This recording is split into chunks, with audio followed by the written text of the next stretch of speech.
Di sisi lain, langkah kecil sang anak yang tidak terburu-buru membuat saya mengerti. Mungkin selama ini saya seperti seseorang yang sedang dikejar sesuatu. Dan pada satu titik, kami dipertemukan pada satu cara berjalan yang sama.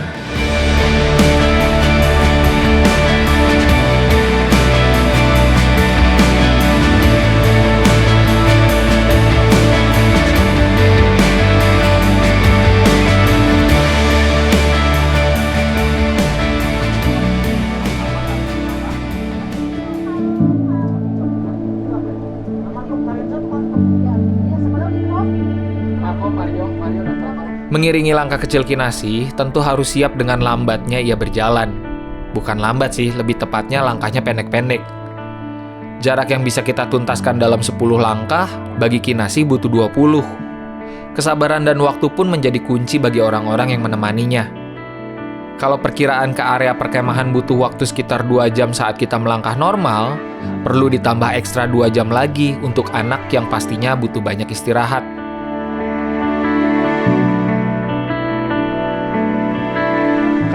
Kenapa, Neng? Oh, ada yang nakal ya, Neng ya? Nakal ya?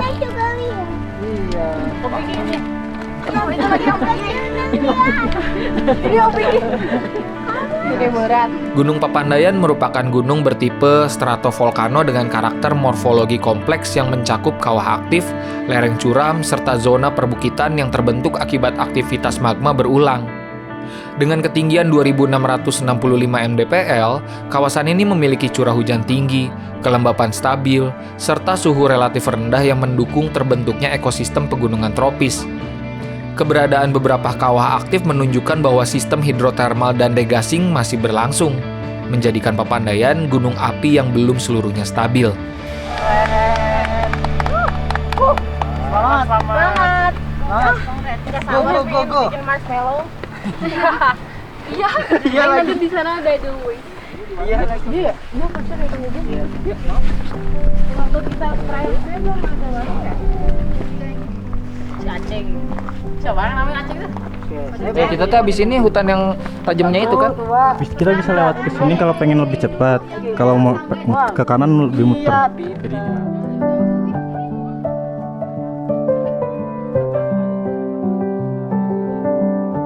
gimana kaki sejauh ini? Orang. Aman? Foto, Binu. Dikit-dikit, kita harus pelan-pelan. Toiletnya mana ya? Neng happy, Neng? Tapi capek. Gak apa-apa, wajar capek mah. Hei, kalau mau nyalain darahnya situ aja. Oh, siap. Ada aja lihat mana tinggi. Infonya 1. Seorang kawan pernah berkata bahwa dalam pendakian yang dilakukan bersama-sama, yang dibutuhkan bukan hanya energi, tapi juga sinergi. Mempercepat langkah untuk menyusul kawan pendakian, ini hal yang biasa. Tapi bisa memperlambat langkah untuk menemani kawan pendakian, ini hal yang luar biasa. Tanpa sadar, Kinasih kembali mengingatkan saya tentang ini.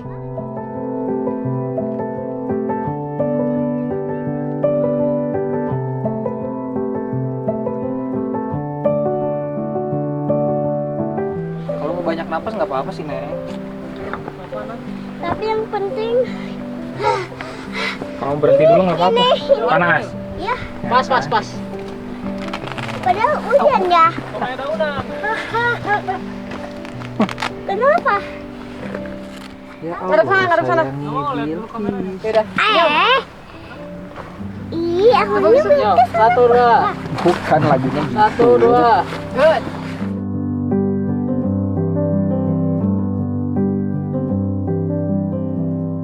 Di bawah gini. ke belakang. Ya, Iya, aku paling belakang tadi. Sahabat. nggak kelihatan aku. Enggak. Tenang aja dia. Oh ya lucu banget. Bicara terus. Dia disiapnya dari apa sih sebenarnya? Oh ya, sebenarnya Neng bohong nggak? Bohong kenapa? Maksudnya nggak ketawa tadi. Pura-pura tertawa. Bener-bener ketawa. Iya.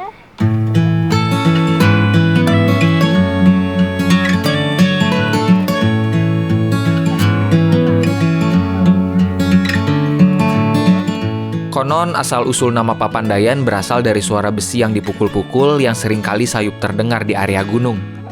Suara ini mirip suara pembuatan pedang yang dilakukan oleh pandai besi. Oleh sebab itulah warga sekitar menyebut gunung ini Papandayan, dari kata pandai. Pandai besi, seorang pembuat perkakas besi. Belakangan baru diketahui, suara tersebut berasal dari aktivitas kawah. Kendati demikian, begitulah cara masyarakat lokal di daerah manapun berusaha menjelaskan sesuatu, sebatas apa yang mereka pahami.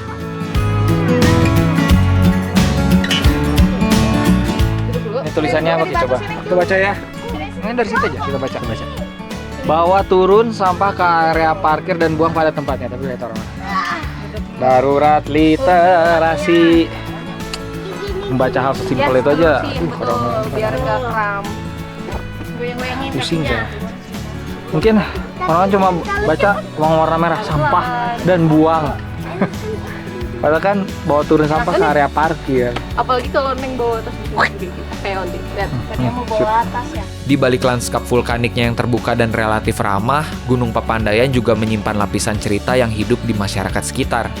Salah satunya adalah kisah Kawah Pengantin. Dua sumber belerang yang berdampingan yang diyakini sebagai tempat berakhirnya sepasang pengantin dalam peristiwa tragis. Cerita ini diwariskan dari generasi ke generasi sebagai pengingat bahwa keindahan kerap berjalan beriringan dengan risiko. Cantigi yang sudah matang. Tuh, mau coba nggak? Dicuci dulu. Tuh, nggak usah. Gak usah kan udah sehat. Tuh berdua sama bapak tos Berdua, dulu. Pak. Tos dulu. Can, tapi ingat si tangkainya nggak usah nih. Tangkainya jangan ya. Lihat gigit aja. Asem sih. Asam sih. Kalian suka nggak ya? Enggak. Suka nggak? Suka? Suka. Bener. Enggak. Buang aja, buang. Udah otaknya udah enggak. People please. Nih, minum. Yang manis sih. Iya, Neng gak begitu Asam kan. kan? Suka ya? Cepet ya. Dikumur. Nah. Coba Betul. terus telan. Tapi kalau neng nggak ada makanan bisa pakai buah cantigi, oke?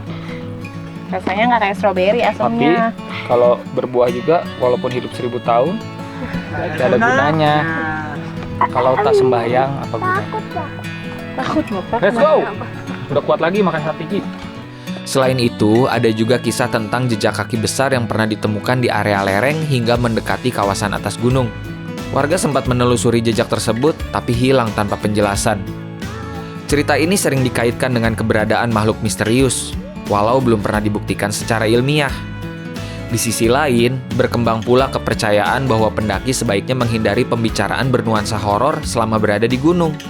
Sebab, dalam pandangan lokal, ucapan dianggap bisa mengundang sesuatu yang tidak terlihat. Sehingga menjaga sikap dan tutur kata menjadi bagian dari etika bertamu di alam. Oke, jadi kita gendong dulu nengnya karena udah mulai capek, kasihan. Sini capek-capek nyanyi tapi. Nah, gendongan yang lama itu sakit karena apa disebutnya kalau itu? Hip-sit. Hip seat, dia ada kursinya gitu buat neng jadi Jongkok. sakit kena perut. Jungkut. Bentar ibu, itu yang bu. Guys, Kira ada orang tadi di sini.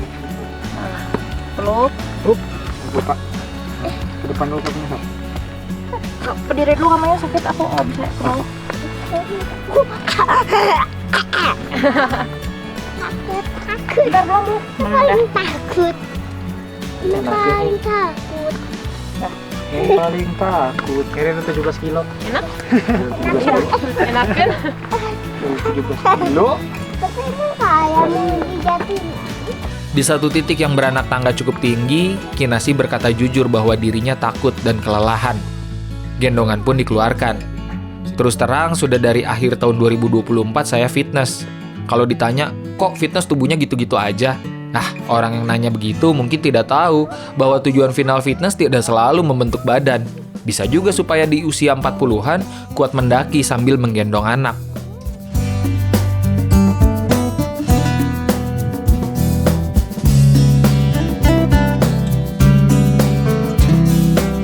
Kerasa sakit? Iya, ternyata Apa pegel? pegel terus kram si betisnya. Kayaknya kalau tadi mah karena masih panas saya geringan. Jadi jalan terus hajar. Beresnya baru berasa banget. Tapi masih bisa leh. Bisa. Cuman yang gini pelan-pelan ritmenya. Di luar yang sudah saya sebutkan sebelumnya, beberapa warga juga meyakini keberadaan penunggu di titik-titik tertentu seperti hutan mati dan kawasan Edelweiss, yang dianggap sebagai wilayah dengan energi kuat akibat aktivitas vulkanik di masa lampau. Ada pula kepercayaan bahwa pendaki yang bersikap sembarangan lebih rentan mengalami kejadian ganjil, seperti tersesat walau jalur jelas. Kawan-kawan, kita udah tiba di hutan mati. Ini hutan mati, nggak tahu siapa yang menghilangkan nyawanya, harus diselidiki-pikin sih. Udah landai di sini. Aduh, tadi berat banget boneng, gimana ya? Udah, ya alhamdulillah sih beratnya udah naik doi. Cuma kalau capek gimana nih? Kalau dulu kan bisa langsung digendong. Ada sekarang mah. Kendati semua ini berada di ranah kepercayaan dan tidak dapat dibuktikan secara ilmiah, mitos-mitos tersebut secara tidak langsung membentuk budaya menghormati alam, yang hingga hari ini masih dijaga oleh masyarakat sekitar Papandayan.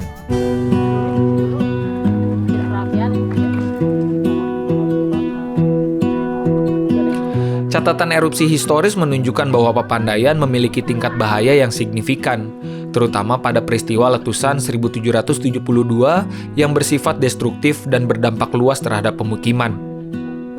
Aktivitas vulkanik lanjutan pada abad ke-20 hingga erupsi freatik tahun 2002 menegaskan bahwa dinamika internal gunung ini masih aktif. Mengingat semua fakta tersebut, semoga pendakian kami dan dirimu kelak jika kesini selalu dilindungi Yang Maha Kuasa. Amin. Seberes melewati hutan mati, kami melalui hutan yang Neng anggap sebagai tempat tinggalnya Snow White bersama 7 kurcaci. Luar biasa memang imajinasi anak kecil. Bagi Kinasih, nenek pemberi apel bisa menyergapnya sewaktu-waktu. Oh ya, hutan mati sendiri baginya adalah tempat tinggal Bambi, setelah saya jelaskan bahwa hutan ini dulunya terbakar. Kalau dirimu pernah menonton Bambi, kemungkinan besar mengerti.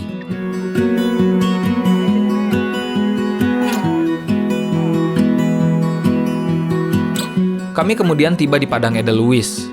Di sini bermain sejenak dengan Kinasih sebelum melanjutkan langkah. Herannya tenaga anak ini seolah tidak habis-habis. Capek sebentar, ada lagi. Sementara kami saja sudah mulai kecapean. Nah, ini namanya Edelweiss, Neng, alias Tapi kok bunga ada abadi. kuning-kuning? Betul, tapi dia nggak boleh dipetik, oke? Karena Kenapa dia cuma yang abadinya di gunung. Kalau dibawa ke rumah, dia jadi kayak mumi, terlihat hidup, dalamnya mati. Oh ya, dulu Kinasih punya kebiasaan ingin memetik bunga ketika berkegiatan di alam. Sesuatu yang mungkin biasa dilakukan anak kecil. Tapi saya mewanti-wanti Kinasih agar tidak sembarang memetik bunga di gunung, terutama Edelweiss. Dan layaknya anak yang sehat secara pikiran, Kinasih mempertanyakan kenapa dirinya tidak boleh memetik Edelweiss. Disinilah cara berkomunikasi orang tua diuji. Saya dan Akia selalu berusaha memberi jawaban yang realistis atau berlandaskan teori, bukan hanya atas dasar dogma. Tidak boleh sampai ada kata-kata, gak boleh nanya gitu, pamali. Pendidikan zaman orang tua kita dulu sudah selesai di kita, tidak bisa diterapkan pada anak kita. Menumbuhkan anak yang kritis akan lebih baik dibandingkan menumbuhkan anak yang takut bertanya. Tapi itu sih menurut saya ya. Kalau dirimu tidak setuju silakan saja. Bagian dari demokrasi adalah menerima perbedaan pendapat. Jadi masing-masing aja ya. Hehe. Dari Padang Edelweiss yang tidak terlalu besar, kami melanjutkan perjalanan hingga tiba di Pondok Saladah. Di Pondok Saladah lah kami akan berkemah. Tapi sebelum itu, kami menyempatkan singgah di salah satu warung. Cilok di sini katanya lumayan enak. Tentu saja Akia tergoda untuk mencoba. Saya sendiri sih secangkir kopi sudah lebih dari cukup. Memang ada beberapa tempat di Gunung Papandayan yang tidak boleh dimasuki oleh manusia. Dimasuki manusia, seperti Tegal Panjang ya. Terus apa lagi? Puncak, Tegal Alun juga ya? Iya, betul. Oh mungkin bisa di riset sendiri. Tapi Puncak dan Tegal Panjang itu tidak boleh. Jadi kita ke kawasan yang paling legal aja lah.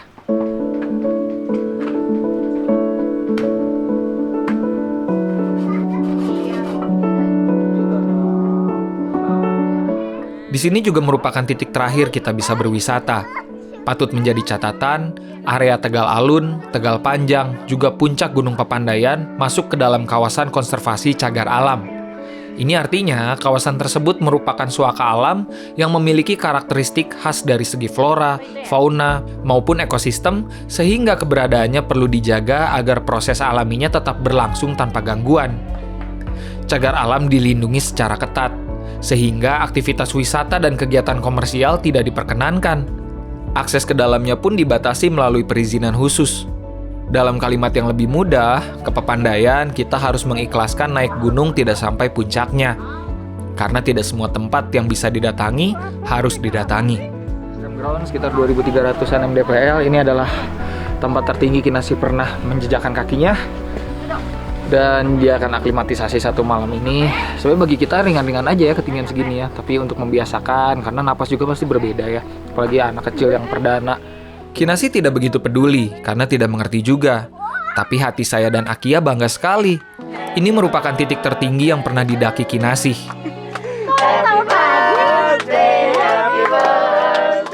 Kami pun menikmati dinginnya suasana yang dihangatkan oleh obrolan. Pada malam yang berkabut, kami menyantap makanan mewah yang disediakan oleh tim Array Outdoor Gear. Aduh, jadi nggak enak. Nggak deng. Makanannya enak kok.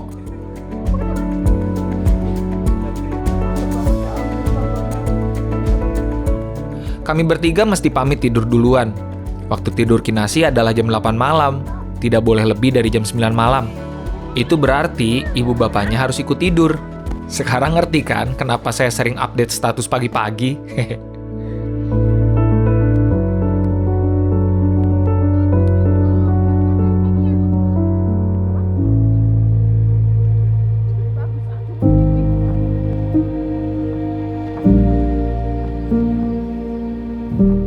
Esoknya seperti biasa saya bangun paling pagi. Saya rasa inilah sialnya menjadi manusia di atas usia 40-an. Waktu tidur otomatis berkurang. Tidur cepat malah bangun kepagian. Tidur kemalaman tetap bangun kepagian. Itu apalagi tuh yang di atas tuh, lihat Neng. Di belakang tuh. Makanan ditaruh di pohon. Apa itu? Kenapa coba ditaruh di pohon? Apa ya itu? Biar nggak ada babi yang datang, jadi disimpannya di pohon. Kenapa? Karena babi itu suka mencium bau makanan. Nanti kalau makanannya disimpan di tenda, nanti babinya nyeruduk ke tenda. Nanti pecahin tenda. Iya. Kami menikmati suasana sampai sedikit siang. Tidak terburu-buru turun agar tubuh Kinasih beradaptasi dengan matang terhadap ketinggian segini. Setelah berkemas, kami pun berjalan pulang. Menyusuri jalur yang sama dengan suasana hati yang berbeda. Aneh, pikir saya. Biasanya perasaan bangga datang ketika seorang pendaki berhasil menggapai puncak. Saya malah merasa terus-menerus bangga untuk tahu bahwa Kinasih bisa membereskan rintangan gunung tanpa ada kendala apapun. Semoga ini akan menjadi kenangan berarti untuk anak kami. Kinasih diwajibkan untuk banyak berjalan. Meski 2 kali harus saya gendong. Pertama, di tempat tangga curam kemarin yang kebetulan Kinasih mengantuk ketika turun gunung. Kedua, ketika rintik hujan mulai membasahi bumi. Catatan lainnya, dalam perjalanan turun, Akia harus lebih cepat melangkah dibanding kami semua. Kakinya yang masih terasa ngilu tidak memperbolehkannya melangkah berlama-lama sambil menggendong beban. Di balik jalur yang ramah, ada kawah aktif yang membuat kita siaga. Di balik berkembangnya pariwisata, ada kawasan yang tidak boleh didatangi. Dari sana, saya menyadari, tidak semua tempat yang didambakan harus digapai, tidak semua puncak yang membanggakan harus dicapai. Ada hal yang cukup dicintai dari kejauhan.